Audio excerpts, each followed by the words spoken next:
A very warm welcome to you. I am Linda Akiwe, and this is The Gavel.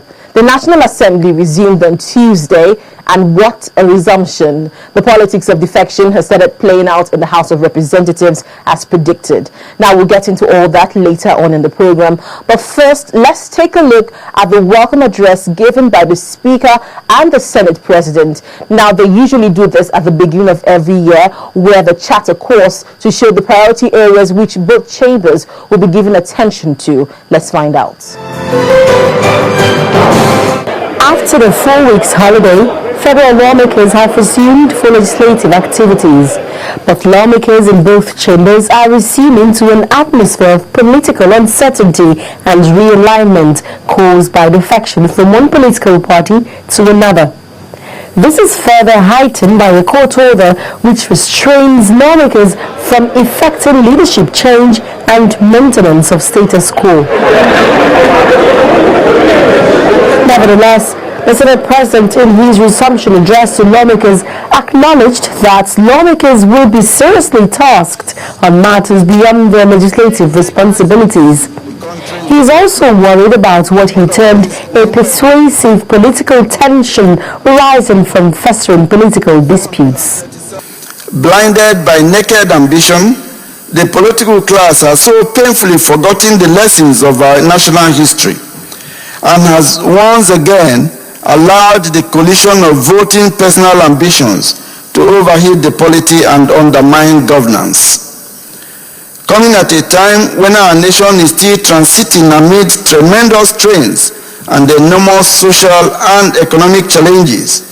Senator Mark cautioned lawmakers against engaging in what he called primordial politics. The emphasis on primordial politics at the expense of governance is irresponsible and even dangerous. I have said this several times, and even at the risk of sounding like a broken record, let me once again caution against provocative utterances. But here in the Senate, how we ride the challenge and not let it deflect our focus from our constitutional responsibilities and our duty to the nation will be a measure of our maturity as elder statesmen and women, as democrats and as patriots. In the House of Representatives, the Speaker Aminu Tambuwal reminded lawmakers that the lower house has a loaded schedule ahead and cannot afford to lose time.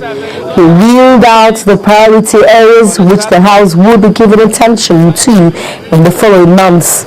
It is important to remind ourselves as we resume that we have a loaded schedule ahead and cannot therefore afford to lose time.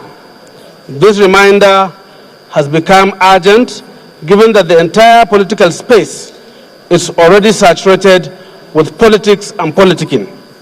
However, as we have always maintained, now more than ever before is the time to remain focused on our legislative functions. I am aware that the time to spice our routine functions with politicking may indeed not be too far away. Until then, however, my dear colleagues, let us remain totally committed to the execution of our mandate as the people's representatives. The Speaker also drew the attention of lawmakers to the crisis in Rivers State. Recent developments in some parts of the country concerning civil liberties and the safety of lives and properties of citizens is a matter for serious concern. The three instances in Rivers, the one in Ogun and the other in Borno, bear all the trappings of impunity which must be eschewed at all costs if we hope to continue to deepen our democracy. No doubt, the next few months would indeed be interesting times in the National Assembly as Nigerians look to see how both houses would manage the politics of defection and at the same time perform its constitutional roles of lawmaking and oversight. Late last year, some members of the House of Representatives defected from the PDP to the APC. Now, this led to all sorts of drama in the National Assembly, with court injunctions flying left, right, and center. Now, this drama has entered into 2014. Let's find out how this played out during the week. It was the first plenary session of the year, but the focus for most people is on the anticipated change of leadership in the House. The day started on a surprising note as the Speaker started by reading letters of some lawmakers who were defecting to other parties. Wish to notify you and this Honourable House of my decision to defect to the PDP. In an interesting turn of events, two lawmakers from the APC in Adamawa State defected to the PDP, while the one PDP lawmaker from Benue State and another from the DPP defected to the APC. Therefore, I hereby formally declare my defection to the All Progressive Congress. With this concluded, a lawmaker raised a point of order on the action of the Rivers State Commissioner of Police, Joseph Mbu, with some key recommendations. Resolve to call on President Goodluck Ebele Jonathan. Order. To remove the Inspector General of Police. Order. Remove the Inspector General of Police from office within 2 weeks. The drama began with a debate. This has been what we have been doing on this floor, to adopt the spirit of fair hearing so that nobody will be crucified without we hearing from it.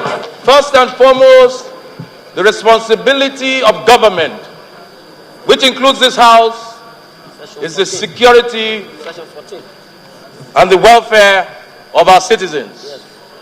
Section 36, fair hearing, cited by the Deputy Minority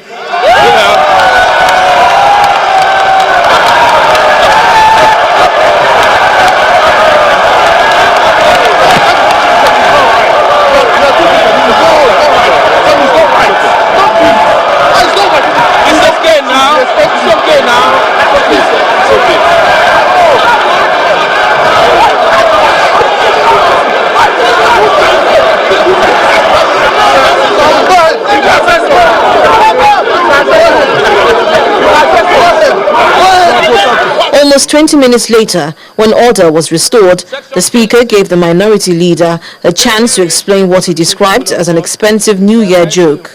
In making that statement,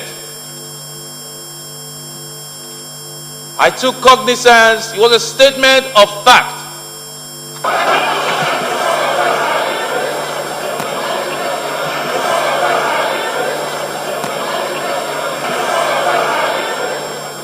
Having laid the foundation in deference to your office, Mr. Speaker, and your position,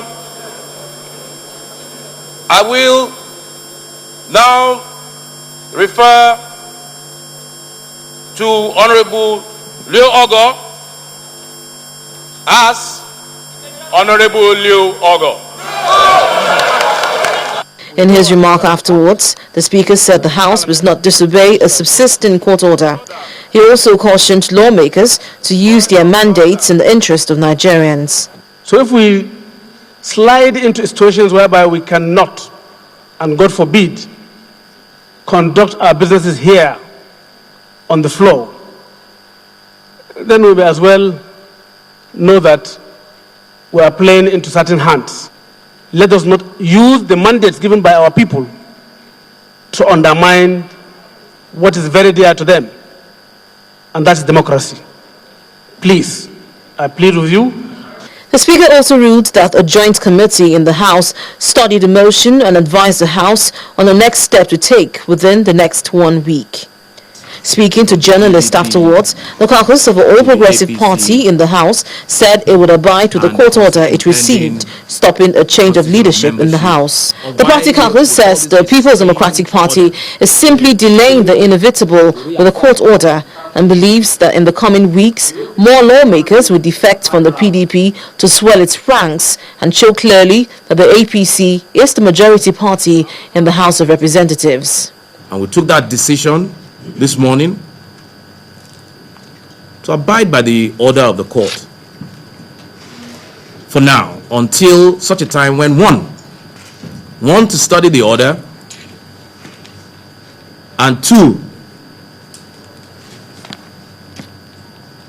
to vacate the judgment or the order. We know what the handwriting, we've seen the handwriting on the wall. They are only trying to delay what is inevitable. So we want Nigerians to know that today we have yet again ridiculed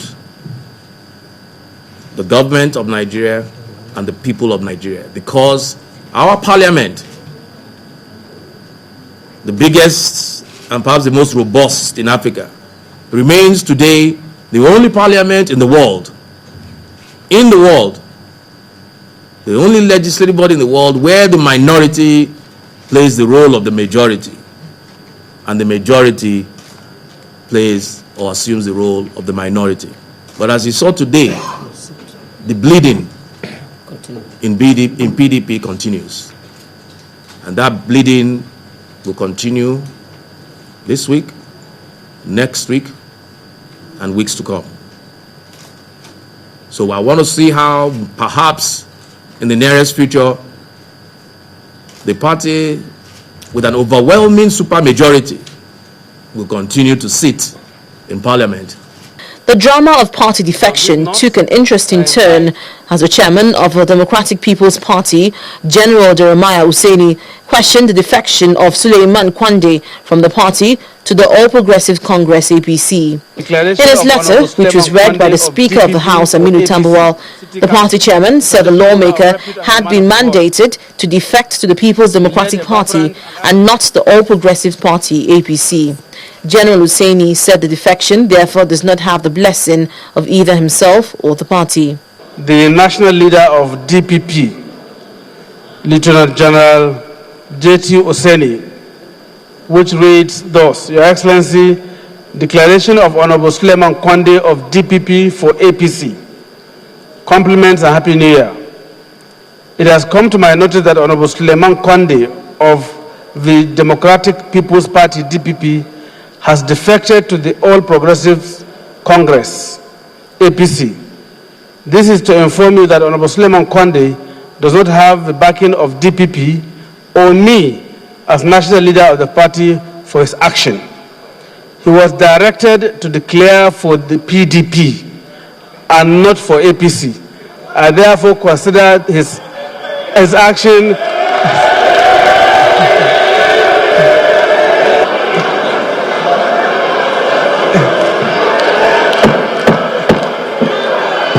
our colleagues, you know, we're in interesting political times, and that is why I felt duty-bound to read this communication to all of you. One, so that I will not be accused of hiding away a communication from a national leader. Two, for those of you who are yet to defect, who are planning to defect, to be guided that you must consult your national leaders before you defect.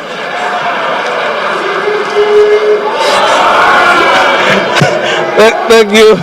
The politics of defection is, however, uncertain in the Senate. No federal lawmaker in the upper chamber has officially defected from the PDP to the APC. But this is set to change, according to this lawmaker. I do agree with you that there were reports that some senators will defect. The reports were correct, and I'm hopeful that they will defect soon. Also, honestly, I don't know. I think there is always an element of surprise in politics that is good even for newsmen. So just keep watching. You say you are hopeful, sir? Yes. Well, what's behind the hope? Oh, the hope is that nothing has changed that will make them not to want to defect. The next couple of days would give a clearer picture of how the politics of defection would eventually play out in the National Assembly.